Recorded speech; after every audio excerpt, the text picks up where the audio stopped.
We're now moving on to a panel about carbon credits, emission reduction plans, and the carbon budget. This will be moderated by Richard Eidlin.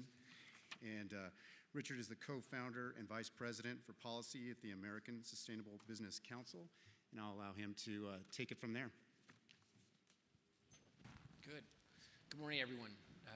Thanks to Sally and Chip for having us here this morning.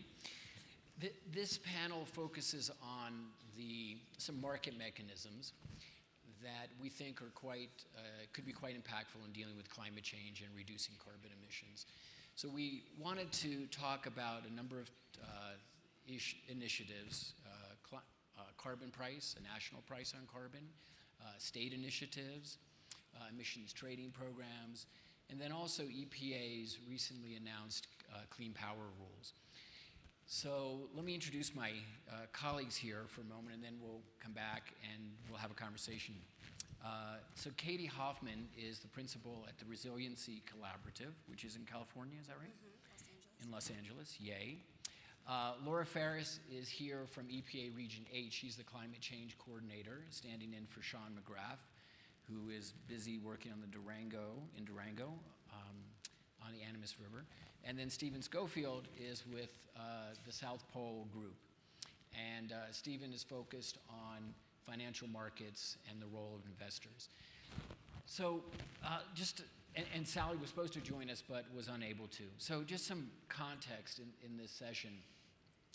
We want to look at the role that market mechanisms can play in effectuating change and doing that as quickly as possible. So we are looking at the American Sustainable Business Council, just a little bit of background, we're looking at the viability of a national price on carbon or a tax on carbon. And we've developed a set of principles that we think will appeal both to conservatives and liberals. So we don't have the impression that that piece of legislation will get out of Congress before the election. But I would encourage everyone to keep an eye on what Senator Whitehouse from Rhode Island is doing. And he's set forth what he calls a carbon fee bill, which sets the price of carbon at $42 a metric ton. This is considered by some to be very high, by others not high enough. But we're looking, as are many other businesses across the country, at setting a meaningful price and having it be implemented economy-wide. And then as far as what happens with the revenues, as you probably know, there's a lot of discussion about whether the revenues are, whether the bill becomes whether it becomes revenue neutral or whether that money gets reinvested in infrastructure. So our approach is that it would be used to reduce payroll income tax, possibly corporate income tax, maybe a dividend to consumers, and finally that some of the funds would be used to support transition communities, particularly coal communities that will probably be disproportionately affected by a tax on carbon. So we also, just as by way of context, want to give you a sense of the carbon budget. And the last speaker spoke about that. And the carbon budget is an interesting concept. And I'm going to ask Katie to talk a little bit about it in a moment. But it essentially makes the contention that there's only so much carbon we can release into the atmosphere without going beyond the 2 degrees Celsius that would put us in possibly a catastrophic situation. So with that, let me turn to Katie to talk a little bit about how the carbon budget is influencing her work. And I didn't make mention of this, but she's doing a lot of work over the past few years with the Divest Invest movement, which is seeking, as you probably know, to move institutional capital away from investment in fossil fuels. And the carbon budget, as she'll explain, is helping influence and sort of get investors to understand the impact that those investments are having. So Katie, tell us a little bit about that, if you would. Sure. Yeah, and I'm sure, hi everyone. It's great to be here. And I'm sure that we've heard a little bit about the moral arguments for divesting or transitioning individual and institutional assets out of fossil fuels. So I'll focus more in on the economic arguments because it actually makes little sense to continue investing in a dying industry that won't yield returns over time. And that is the fiduciary obligation of an institution, particularly institutional investors that are accountable to the public.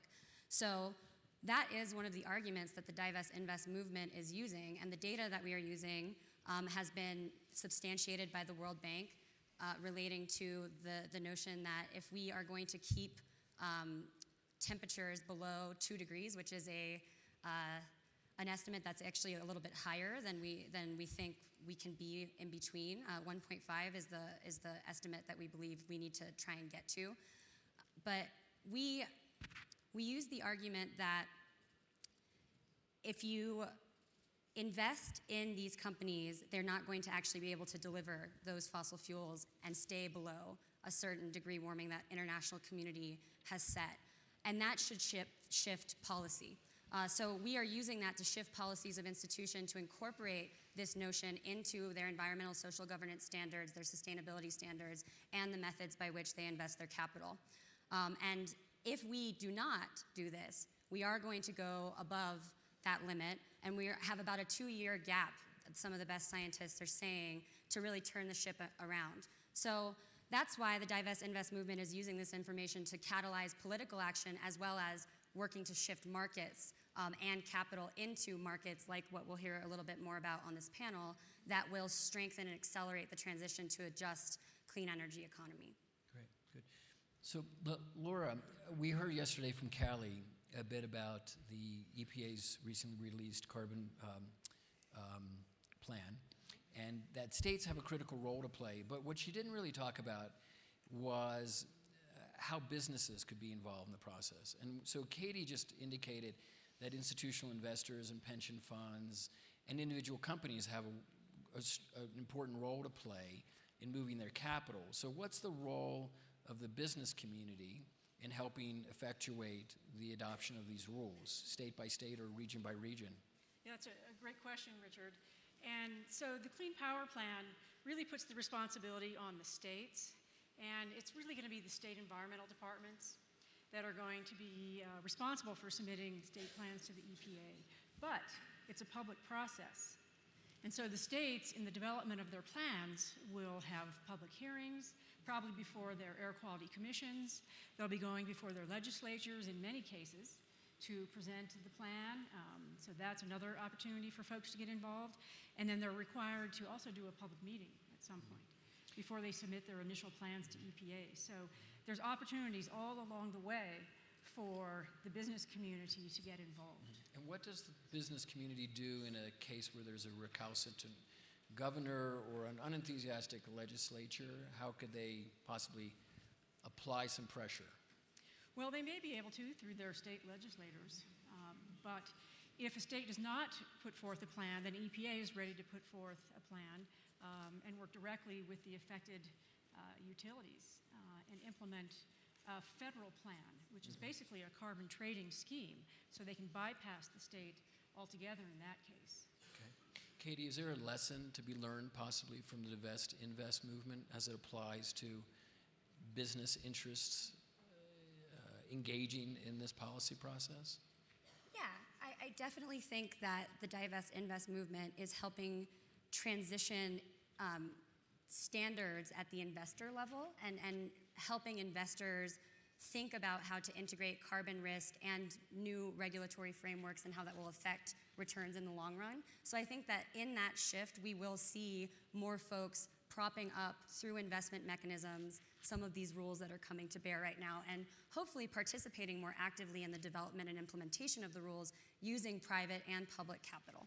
Okay, good, thank you. And Laura, I want to get back to some of the details about the rules state by state in a moment, but Stephen, I know you've been working a lot on pricing mechanisms, both emissions trading systems as well as carbon taxes around the world, and Stephen has a map here that gives us a sense of the nations around the world that have adopted a tax on carbon, and there are quite a few. So while the U.S. is considering this, there's a lot we can learn from Canada and other countries. So where's the trajectory going with a tax on carbon as a mechanism to effectuate change? Yeah, sure thing. So hi, everybody, and just a quick thanks to Chip and Sally and the rest of the AREDAY group for extending an invitation to our company to be here today. So it's just so many great, brilliant presentations. So thanks for the opportunity to participate.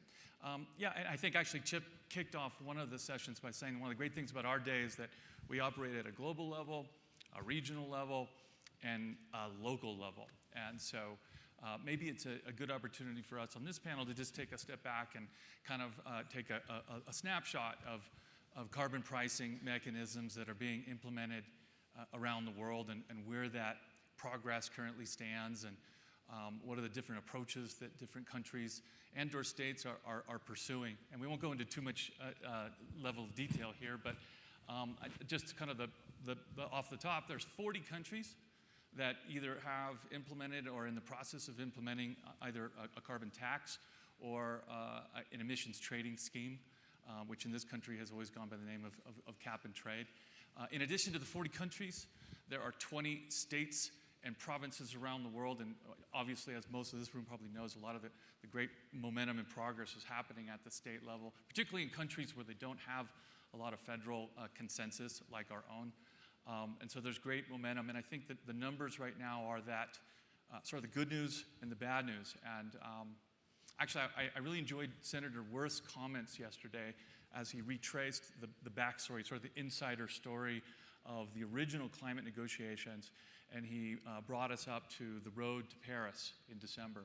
And Senator Worth provided us with the understanding that there's a great deal of momentum like there's never been before, political momentum for discussions in December. And I think that's generally the case. But as it stands right now, there, with all told, the total number of greenhouse gas emissions in the world that are subject to either a carbon price or an emissions trading scheme lies at 12%. And it's 2015, and that is 12% right now. 10 years ago, in 2005, it was actually 4%. So the good news is that it's tripled in 10 years. But there's a lot of people that have great command over carbon math in this room. And so if you quickly do the math, that means 10 years from now, then it'll be 36% of the planet's greenhouse gas emissions will be subjected to some form of carbon tax or carbon emission trading scheme. And 36% is probably not going to get it done. So quite a lot of work to be done. Richard, could I elaborate on Yes, please. the momentum that's happening, and just focus on the momentum around the Clean Power Plan, because I think it's really, frankly, unprecedented. So I mentioned that the state environmental departments are going to take the lead on developing the state plans, but they're also working with their state energy offices and their governor's offices and the PUCs. And that conversation alone is unprecedented, we think. But it's not just that. Even after the proposed rule came out, 25 different organizations came out with compliance mechanisms, either models or white papers, on how the states could meet their proposed goals. And they've been working with the states to help them do these model runs. But other organizations like Governor Ritter's Center for the New Energy Economy and the Western Governors Association and the Department of Energy are working with individual states or groups of states, like the Western states in total, to help them think through these different implementation pathways and how they can work together more cost effectively to implement this plan. But the environmental organizations and municipalities and business groups, on and on, are talking about this and talking about how they can make this all work. So the momentum is pretty exciting. And Laura, remind us, within the rules, what allowance are states given for developing a cap and trade system or developing a carbon tax? They're given a pretty broad mechanism. So we've set them up to allow the state plans to be what we call trading ready.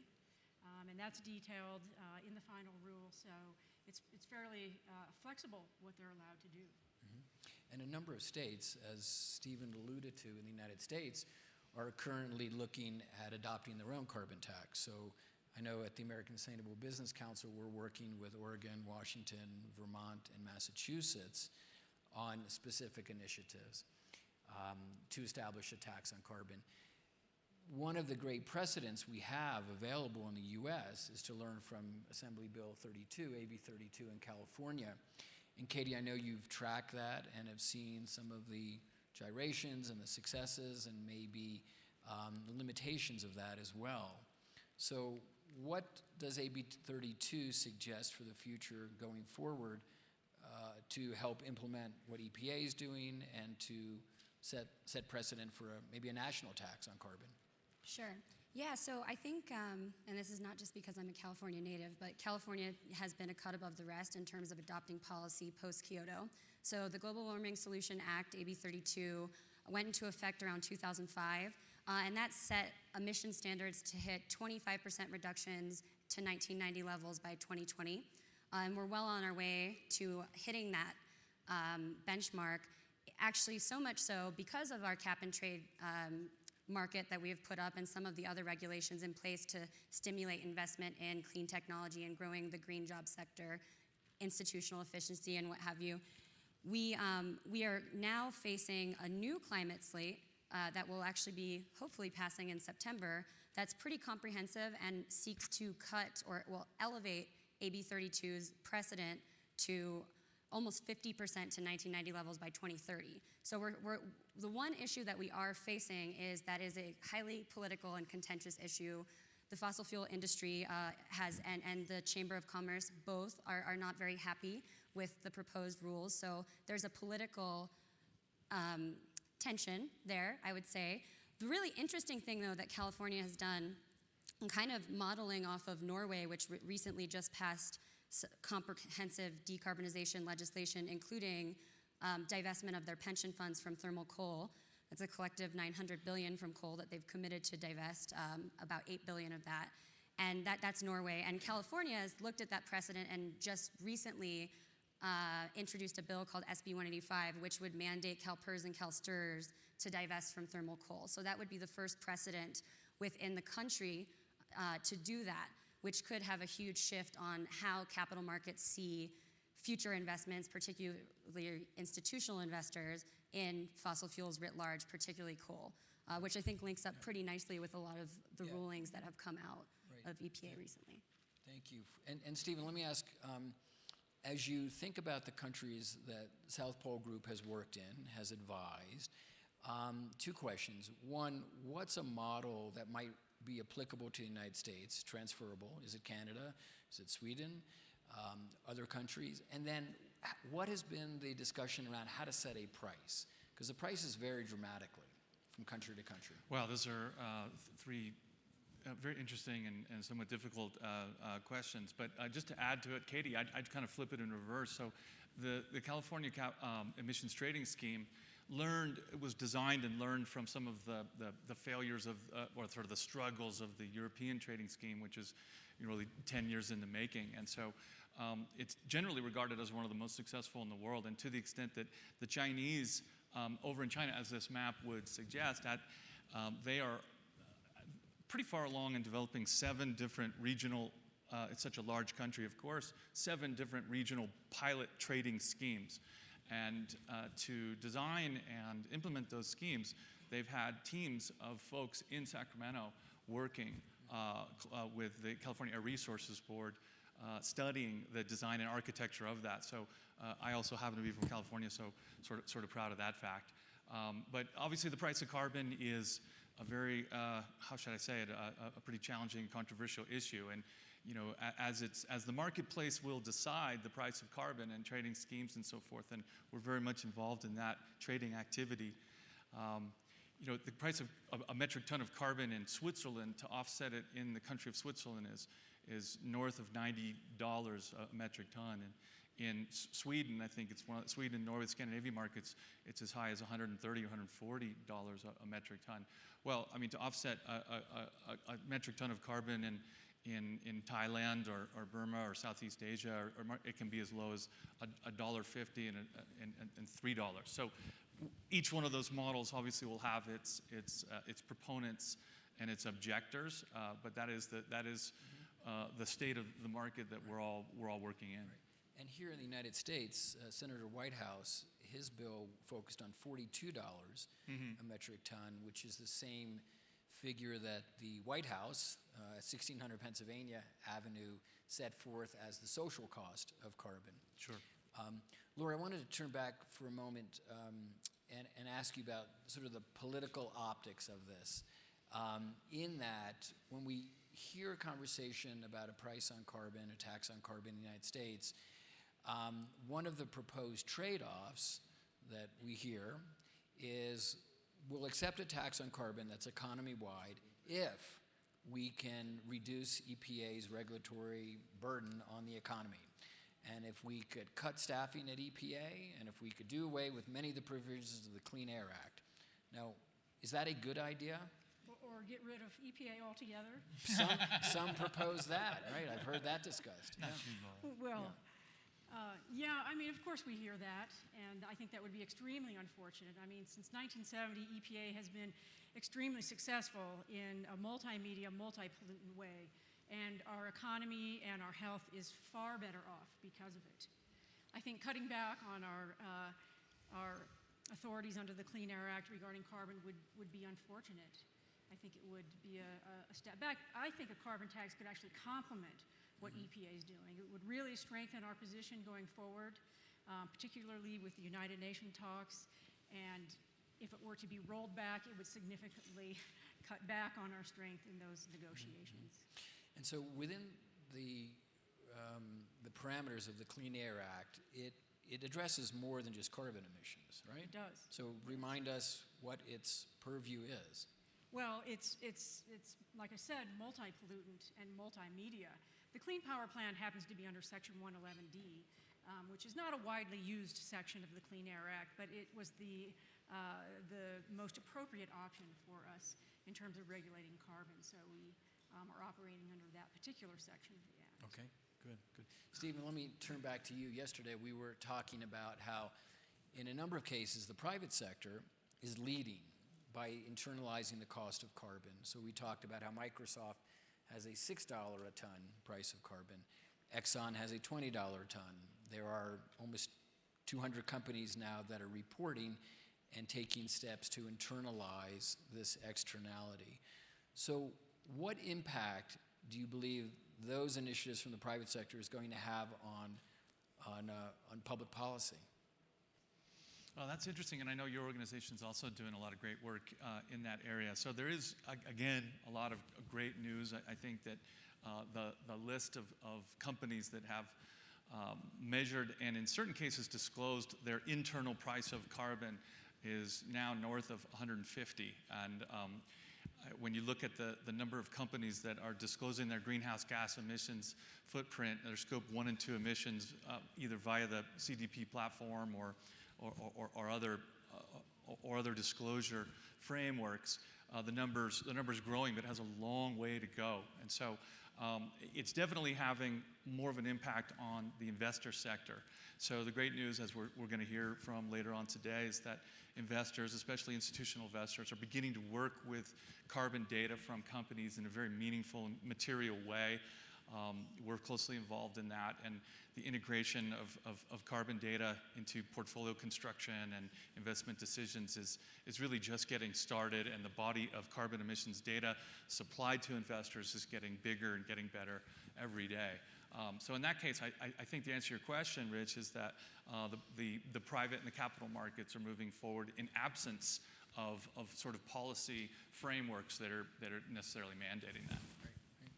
Yeah, and Katie, when I think about AB 32's impact on the economy, most estimates are that it's had a positive impact, but there are those who contend that energy prices will spike and that particularly low-income communities will be adversely impacted. And I know in California, the legislature's thought long and hard about this. So describe a little bit about how that potential problem has been addressed. Yeah, and there's a number of different ways, but the most significant one, I would say, was actually formed in collaboration with a host of environmental justice organizations that really worked alongside the legislature to figure out how to allocate some of the money that was coming from the cap to low-income communities and communities most impacted by the carbon economy. And that has passed. It was called AB 535, sorry. And it's currently in the process of implementation. So 25% of any revenues raised under the cap will go to investment in low-income communities, particularly around infrastructure efficiency, green jobs, et cetera. So it's a really good model. I think that it would be complementary to something like a carbon tax that would have a dividend to give back to taxpayers and potentially put into some sort of revolving fund. And hopefully, as we move forward in California, we will investigate some of the intersections and potentials there. Okay. And if I may Yeah, please. The Clean Power Plan also has mechanisms to invest, to help the states invest in low-income and disadvantaged communities. And could you describe that a little bit more? Well, there's a fund that's been set up whereby the states who take early action can generate credits that will be applied to low-income communities. The states also in their state plans have to demonstrate how they've worked with low-income communities in the development of their plans. Yeah, I think that's a really important point. One of the things we're finding in discussions with people on Capitol Hill and in think tanks across the country is a real concern about the impact. So we've used that word a number of times. And so low-income communities or coal-dependent communities or communities that relied on fossil fuels of a variety that will be probably adversely impacted, that there needs to be a transitional plan.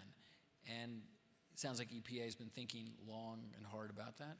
Yeah, absolutely. And I also heard recently about a federal plan that includes a number of different federal agencies, and it's called POWER, I think it's all in caps, where some federal agencies have been asked to set aside certain funds to help invest in low-income communities, particularly with renewables, and the transition to coal and coal power plant communities and coal mining communities to help them retrain and to stimulate new economic development in their communities. Great, great. Stephen, I wanted to turn back to you for a moment. And Canada has a lot of its population now, I think 70%, is now covered by some form of carbon tax.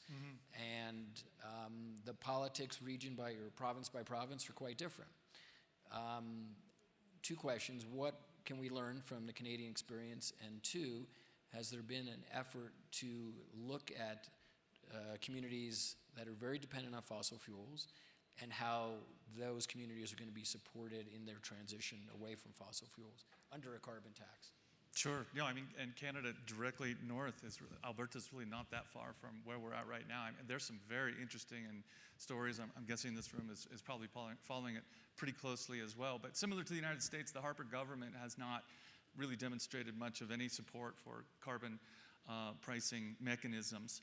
And as a result, the provinces of Canada have moved forward on their own. And obviously, Quebec was the first mover, but Ontario, which is I think the most populous by far region of Canada, is set to announce their carbon emission trading scheme. And out of kind of nowhere in the state of Alberta, which is a strong, hotbed, I suppose, of conservative political leadership, a new party has come into power, and they campaigned on repositioning the economy away from a fossil fuel-driven one, in part. And the new leader of the province of Canada is a woman that I think in her first 90 days has doubled the price of carbon. I think from, if I have it right, maybe from 10 to 30. So, and Alberta is a very, very extractive intensive province. So what can the Americans learn from Canada? I'm not guessing that Americans typically they haven't demonstrated a lot of taking learnings from that country, but I think it. Or any country. But I'll just leave it there. But I do think that. Are you thinking of healthcare as well? Healthcare, yeah. So, but I do think there's a lot of action going on in Canada right now, and I'm not quite sure the Harper government survives the next election. So, in a very short period of time, perhaps the United States will be looking at Canada as a real great example. And that's with the fact that 20% of Canada's exports come from oil. So when you really take that into consideration, it's some pretty impressive commitment that's coming really from the ground up. Yeah. And then how about the question about how the price gets set? Because there's so many different metrics involved in establishing a price. We have wide variance. We want the price to be set high enough where it will move the economy and change behavior, but not too low that it's just absorbed within the economy and we don't see any impact. Yeah, well, I mean, I think a lot of folks in this room that are doing the math understand that the prices are all and the taxes are all way too low to make a difference. That's kind of the bad news. And from an investor perspective, we hear from investors all the time. Unfortunately, even with all the activity that we're just covering about today, with all this regulatory action and all this pricing mechanisms, the vast majority of the mainstream investment community still does not really see these taxes and emission trading schemes as that material. In other words, either the political realm to implement it and or the pricing is too low. So it really would send a message to the financial community for stronger pricing. Good. So we have, I see, just a minute or so. So Laura, could you sum up for us what we can expect to see over the next months and years about EPA's new carbon plan? Well, the states have a year to get some initial plans in. They can ask for extension if they want to September 6, 2018. But what I didn't say before, Richard, is that regulations like the Clean Power Plan tend to stimulate a lot of innovation. And the states are going to be looking to business and the business community for those innovations to help them meet their fairly stringent state goals. And so we are pretty excited about that, and we look forward to seeing that kind of innovation coming soon, and certainly in the next 10 years. The compliance period for the Clean Power Plan is 2022 to 2029 with an interim goal, and 2030 with a final goal that they have to hold thereafter. But certainly they're going to have to start making reductions sooner than that. Great. So things are going to start happening fairly fast. Okay. Good to hear. And Katie, what can we expect to see from Divest Invest over the next few years? Well, we've already garnered hundreds of billions of dollars in committed pledges, and we're continuing to move forward on that. So we expect to continue to garner more political momentum, more will to commit and pledge to divest. And then on the invest side, to your point, stimulating innovation, building new mechanisms for spurring the kind of growth that we need in the clean energy sector, also focusing on helping build infrastructure to transition our economy and impacted folks in our economy, create jobs. I think that that's really what our movement is trying to do, and be a link with many movements that are represented here today. Great. And I will close by just suggesting that, if you're not at the table, you're on the menu, and that it's really critical that business people step up. From our direct experience in Washington, D.C. and state capitals, we know how important it is when business leaders show up at the table. You have instant credibility. So in all of these initiatives, whether it's in California or on a state-by-state or regional basis, or the road to Paris, it's really important that we as the business community participate in this process. So thank you all for your time. Thanks.